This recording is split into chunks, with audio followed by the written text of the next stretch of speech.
The first story is what just happened, the tragic event that took place to the two National Guard members, which this story here says are in critical condition after Washington, D.C. shooting. Well, unfortunately, both were shot in the head by an Afghani national, Rahmanullah Lakanwal, who came here in 2021, was a CIA-trained in Afghanistan. Prior to that, he puts 2 bullets in a National Guard's head. One of them dies. She's no longer with us, which we will recognize him here in a minute after President Trump's video. And the other one is in critical condition. And when he shot them, he screamed, Allahu Akbar. What's going on, guys? Welcome back to the channel. Today we're going to be diving into a very complicated story. One story that mixes U.S. national security, the CIA. Who knew? 2025 immigration policy, okay, and the war in Afghanistan, which I'm going to be talking about trauma, politics, and a tragic shooting near the White. Yes, in White. So let me bring you close to Rahmanullah Lakanwal. So who is Rahmanullah? So first of all, guys, it's been confirmed that this guy is a former CIA-trained Afghan from the 0 units. Some of you guys that being downrange, like myself, we know what 0 units are, and who they were, you know, all over the region. This guy is now accused of killing a National Guard member and critically wounding another one in Washington, D.C. Okay, I'm gonna put. Let me show you the actual picture of the individuals who he shot and the one life that so far he has taken. Okay, and I'm gonna say allegedly because we are in the United States and we have a criminal, a legal system.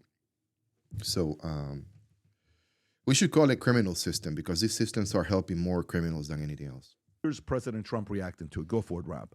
I must unfortunately tell you that just seconds before I went on, right now, I heard that Sarah Beckstrom of West Virginia, one of the guardsmen that we're talking about, highly respected, young, magnificent person, started service in June of 2023. Outstanding in every way. She's just passed away. She's no longer with us. She's looking down at us right now. Her parents are with her. It's just happened. She was savagely attacked. She's dead. She's not with us. Incredible person. Outstanding in every single way, in every department. That's horrible. Okay, Tom, thoughts on the story here of what happened, this tragic story? So I'm gonna go a little bit deeper. First of all, we're with you. We have parents that are so proud to see their daughter take the oath, join the National Guard, is on a patrol in Washington, D.C. And you have to remember what they were doing in Washington, D.C. first.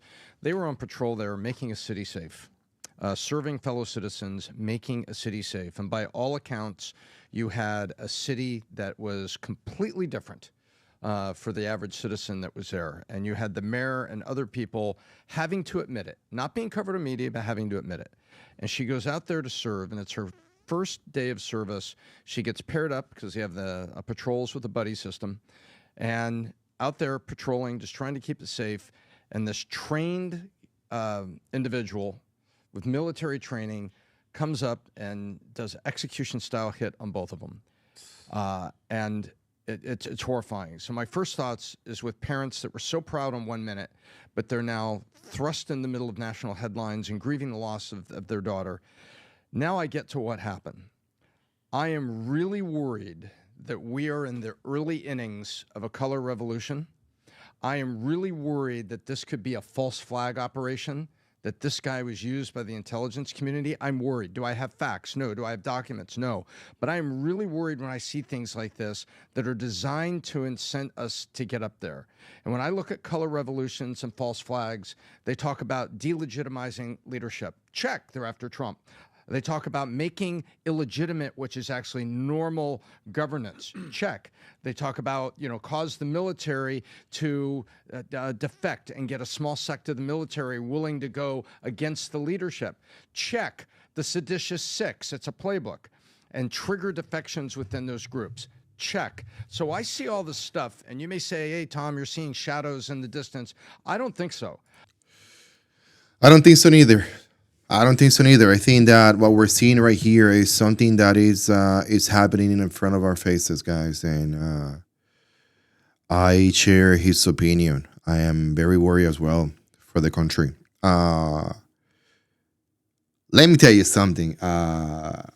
Having this type of situations happening in our country should put the fear of God in every single American citizen.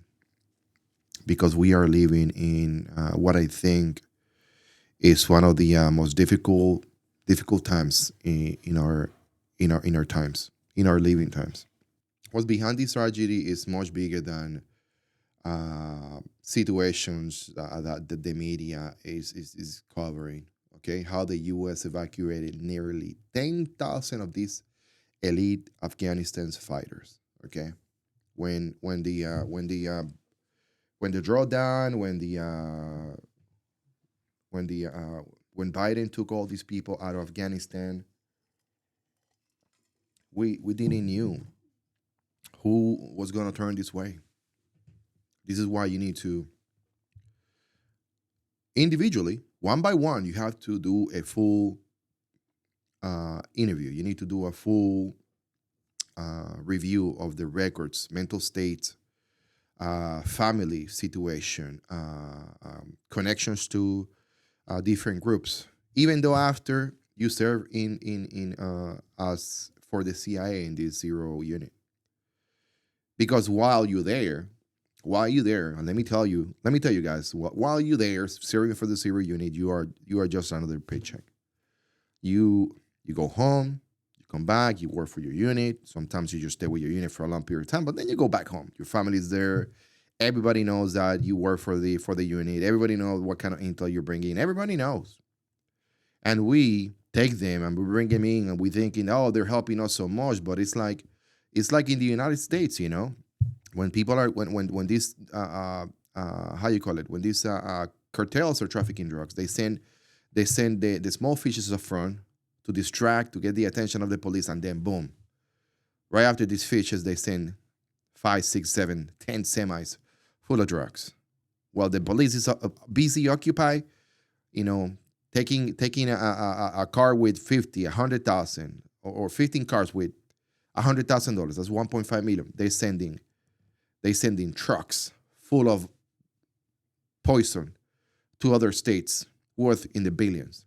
That's the same thing that happened here, guys. How did we evacuate nearly 10,000 people from Afghanistan, to include these elite fighters, elite operators, and we did not, I'm pretty sure that they did not conduct a thorough investigation on these guys. So it is crazy. It is crazy that I'm making this video today. How they were vetted. How they were vetted multiple times. How the American government left thousands of them in legal limbo, broke, traumatized, and desperate. Let's talk about these guys. So how is this guy here?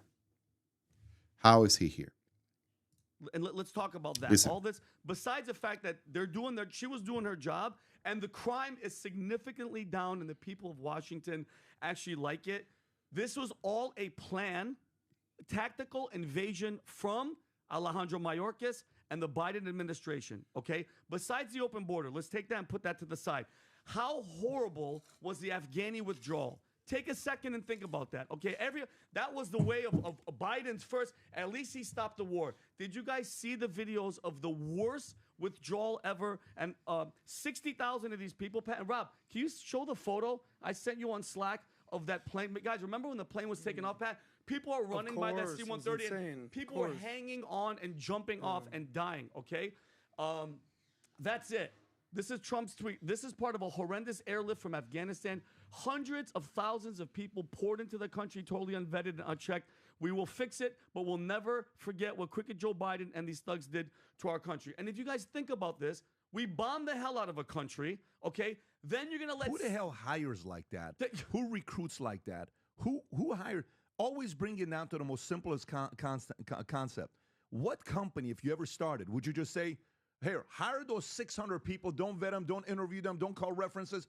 Common sense. So if anybody watches and says, what's wrong with that? These guys are fighting for their lives. Would you hire like that? So what I'm going to be doing today, guys, I'm going to break down the zero units, who they really were. We're going to be talking about what happened during the DC shooting. We are going to be talking about what's happening with the political blame game that follow, why thousands of CIA-vetted Afghan allies are struggling in the U.S., and yes, there are thousands, and yes, they are in the U.S., and why this strategy might have been preventable, okay? Yeah. Yep. So stay lucky in, guys. This is an important one, okay? So who are these zero units? Okay, I want you guys to understand that these zero units are also known as national strike units. National strike units. Okay, these units were elite Afghan commandos. Okay, trained, funded, and directed by the CIA during the America's longest war, all war that we went over there. Iraq and Afghanistan. Yeah. These guys were in regular soldiers. You know, some of you guys think that, you know, as you've seen probably in the movies, that you see an Afghan guy running with an AK-47 shooting from top of his head. No, this is not this type of people. Okay, these guys were trained and then coached and mentored. They were for them, they were the tip of the spear. They cannot compare, of course, with our special forces, but for them, they were the tip of the spear, okay? So they took malignant actors of the battlefield and saved American life, period, okay? They did serve a purpose while we were there, okay? They hunted Taliban next to us. They gave us operations of the Taliban. They showed us who their commanders were. They went in on the most dangerous areas of the cities because, of course, they were from there, so they know where they're getting. That's where they're living. To us, it's the most dangerous areas in the city. To them, it's just like a Monday afternoon. You know, let's go for coffee and tea. So they went in on night raids. They operated in counterterrorism operations. They target manhunts. I mean, they did everything. You know, they were heavily vetted. Meaning that when we were over there, we studied them, we trained them. Some of them were brought into the United States to receive some training. Some of them were trained to the same U.S. standards for soldiers. Some of them were praised for their loyalty while they were in combat and during the evacuation. Because of that, during the evacuation of 2021, they were prioritized to leave the country because the Taliban wanted them, you know? So they wanted them dead. So nearly, and this is based on the records and the information that I've been able to collect, allegedly nearly 10,000 members were evacuated under CIA oversight. So the CIA put a big operation to help evacuate 10,000 of them. And this is the biggest problem that we're facing here in America. Listen. Right? Yeah. And the intelligence community says, you know what? We can hide right in the middle of this. We will be the intelligence community is sending in the raisins in the muffin. The muffin is all the voters that the Dems are trying to bring in through this kind of invasion immigration. They don't think they're, and there are Dems that honestly do not believe they're bringing in bad people. They honestly believe that we're just bringing in refugees. Yeah. The intelligence community hides in the middle and says, guess what? In the middle of that shit, you know what we can do? We can hide our guys. Of course, of course. Rob, I want you to play this clip, and then Adam, I'm coming to you. So here's a president snaps at an individual, asking him a question, and says, "Are you a stupid person?" Watch this. Go ahead. Reported this year that there was thorough vetting by DHS and by the FBI of these Afghans who were brought into the U.S. So why do you blame the Biden administration? Because they let them in. Are you stupid? Are you a stupid person? Because they came on a plane along with thousands of other people that shouldn't be here, and you're just asking questions because you're a stupid person. And there's a law passed that it's almost impossible not to get them out. You can't get them out once they come in. That's it, guys. You cannot get them out based on the current laws that we have. So yes, these men were vetted not once but multiple times. Okay, but where the vetting stops, that's what we need to understand. Okay, that's what we need to study. This is what we need to investigate. Some people will tell you that they were vetted before, during, and after the evacuations in 2021, but it's been for years. Have they conducted any type of additional vetting? And in addition to that, what type of vetting did they receive? Did they receive a vetting from their military security forces, from their S2, for intelligence, or they were vetted by just the same people that were trying to bring them in? Okay, because if the CIA is trying to bring 10,000 people, I'm pretty sure that the vetting system that they will use will be very special. They want to bring 10,000, they're going to bring 10,000. You know what I mean? Allegedly. So what we know about this guy, this guy is 29 years old. He lives in Washington State, very liberal state. He fought alongside the U.S. forces for years, fought alongside, troops. He grew up in the Khost province. He served in dangerous CIA coordinations missions. He was evacuated during the fall of Kabul, which, was suspected that happened. He applied for asylum, and he was approved in April under the Trump administration, so we did provide him asylum. He lived with his wife and 5 kids. He recently worked at Amazon Flex, but had no steady income and had no known motive yet, according to the authorities, allegedly. And this is why I am thinking, what went wrong? Okay, why a soldier? Okay, why a soldier? Because believe it or not, man, he was part of the troops. He was part of the groups that went out of the gate to hunt these dangerous people. Why another what so-called ally will do something to a National Guard? And let me tell you something very wrong must have to happen with him, because if he wanted to hit a military target, he will not go to 2 unarmed National Guards. Do you know what I mean? He will not go to what it looks to me an NCO. I don't even think this guy is a senior non-commissioned officer, and I think that the woman who was shot and killed by this guy, I think she was still not even a specialist. I'm not sure yet. I will let you know in a second. But I mean, pretty young people. Why he's going to target 2 young individuals? That kind of doesn't make sense to me.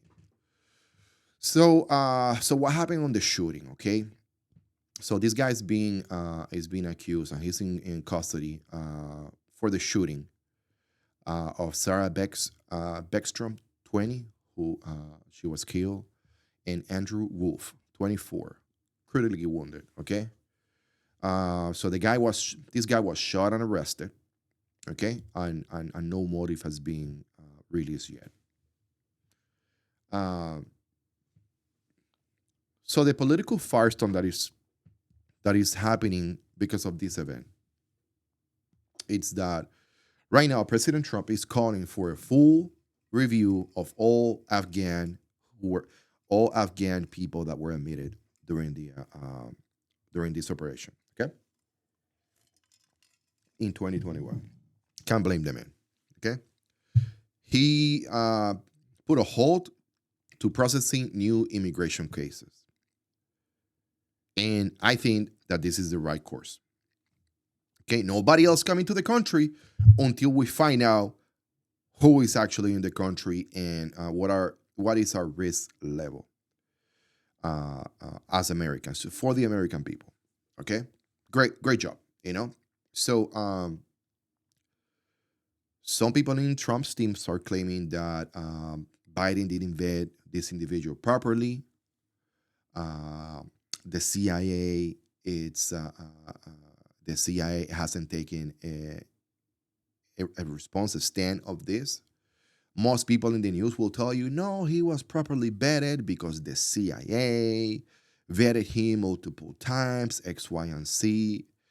Let me tell you something, guys. Like I mentioned earlier before, if the CIA wants to bring 10 people to the United States, whatever administration on the CIA is at that moment, they will bring the 10 people to the United States. You know what I mean? The vetting is what we need to focus on right now. We need to ensure that we can track all these vetting processes, all these interviews, all these clearances, all these checks that the CIA under the Biden administration conducted, and we can determine if they did the right job. Okay, which is crazy, guys. It's just crazy. And yes, 1 out of 10,000 people.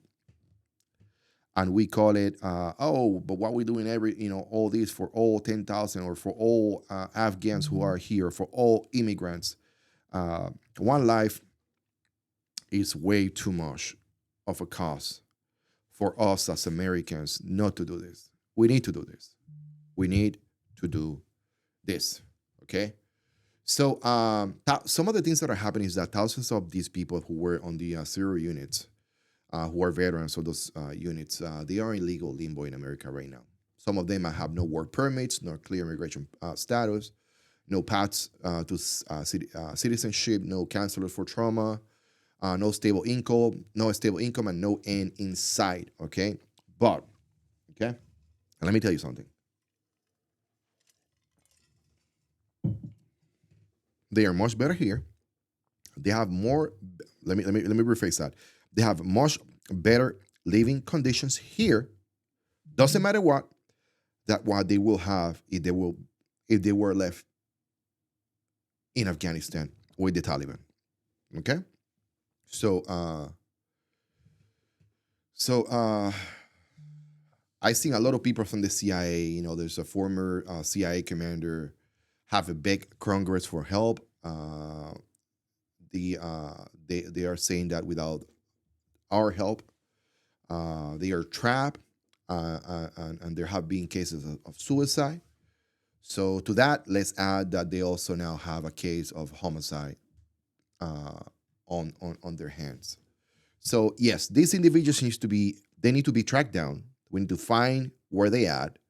We need to find what they're doing.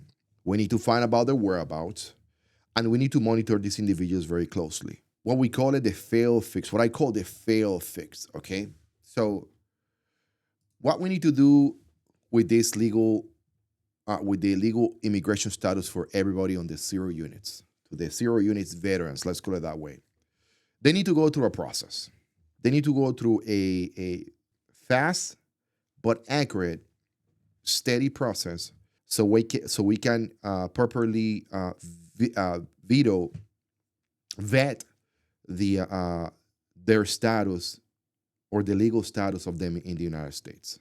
That's what we need to do. We need to conduct some type of analysis, some kind of studies. We need to do interviews. We need to truly understand what's on the mind of these individuals and where their loyalty lays. We need to pause all permits on these individuals based on the actions of this one individual. That will send a message to the United States, to every single immigrant who is in this country, to understand that if you do something wrong, you will not only harm yourself and your family, but you will also harm other people around you. I'm going to close with this, guys. You know, it's a very controversial topic. I mean, I can be here telling you, no, they need a permanent status, they need working permits, they need medical benefits, they need all this. But when I say they need, you got to think about it. Who's going to pay for it? Oh, forgot the American people. You know, the American people. Oh, how can we? You know, so if our country was in a much better state of affairs, yes, maybe we can bring these people here and we can provide them with these services as we should. But because Biden decided on a Wednesday afternoon, hey, let's bring all the troops back. Let's bring everybody to America and let's leave behind whatever we cannot carry in your pockets with you. Destroy the helicopters that we saw them 2 days later flying all over Afghanistan by some dude that learned how to fly them on YouTube. You know what I mean? It's crazy, guys. It's crazy what we're going through. But you know, there's something that we know. Okay, he was trained by the CIA.